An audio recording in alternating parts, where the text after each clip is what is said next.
আপনি কি জানেন পৃথিবীতে এমন একটি দেশ আছে যার নাগরিকত্ব কেনা যায়? আর আশ্চর্যের বিষয় হলো সেই দেশের পাসপোর্ট এখন রাজনীতিবিদ, ব্যবসায়ী, ধনকুবের আর ক্ষমতাবানদের সবথেকে পছন্দের ব্যাকআপ প্ল্যান হয়ে উঠেছে।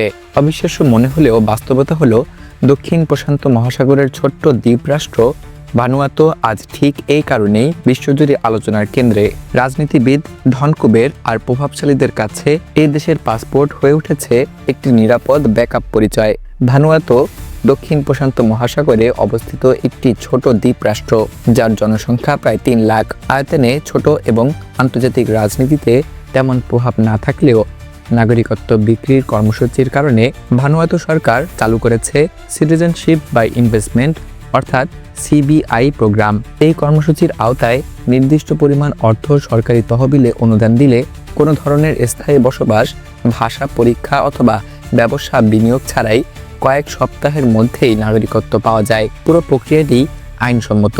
ভানুয়াতু পাসপোর্টধারীরা ইউরোপের শেনজেন অঞ্চল, যুক্তরাজ্য, হংকং, সিঙ্গাপুর সহ প্রায় 130টির বেশি দেশে ভিসা ছাড়াই অথবা ভিসা অন অ্যারাইভাল সুবিধায় ভ্রমণ করতে পারেন।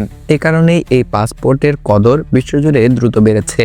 ভানুয়াতুতে ব্যক্তিগত আয়কর, সম্পদ কর অথবা উত্তরাধিকার কর নেই, ফলে যারা বিপুল সম্পদের মালিক তাদের জন্য এই দেশটি হয়ে উঠেছে একটি আকর্ষণীয় করমুক্ত আশ্রয়স্থল। এই নাগরিকত্ব মূলত একটি প্ল্যান বি হিসেবে কাজ করছে।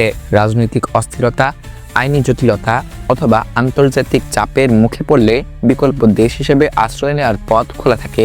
একই সঙ্গে এটি সম্পদ স্থানান্তর এবং আন্তর্জাতিক ব্যাংকিংয়ের ক্ষেত্রেও সুবিধা দেয়। বাংলাদেশে রাজনৈতিক অস্থিরতা অথবা দুর্নীতির অভিযোগ উঠলেই প্রায় শোনা যায় কিছু প্রভাবশালী রাজনীতিবিদ এবং ব্যবসায়ীর ভানুয়াতুর নাগরিকত্ব রয়েছে, কারণ এই নাগরিকত্ব অনেক ক্ষেত্রেই গোপন রাখা সম্ভব এবং প্রয়োজনে দ্রুত দেশ ছাড়ার একটি নিরাপদ পথ তৈরি করে।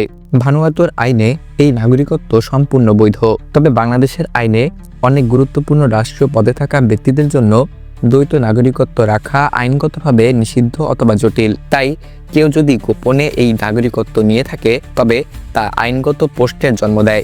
ভানুয়াতু খুব দ্রুত, কম যাচাই বাছাইয়ে এবং তুলনামূলকভাবে নীরব প্রক্রিয়ায় নাগরিকত্ব দেয়। অনেক ক্ষেত্রে মাত্র 30 থেকে 60 দিনের মধ্যেই পাসপোর্ট দেওয়া যায়, যা একে বিশ্বের সবথেকে দ্রুত নাগরিকত্ব প্রদানকারী দেশগুলোর একটি বানিয়েছে।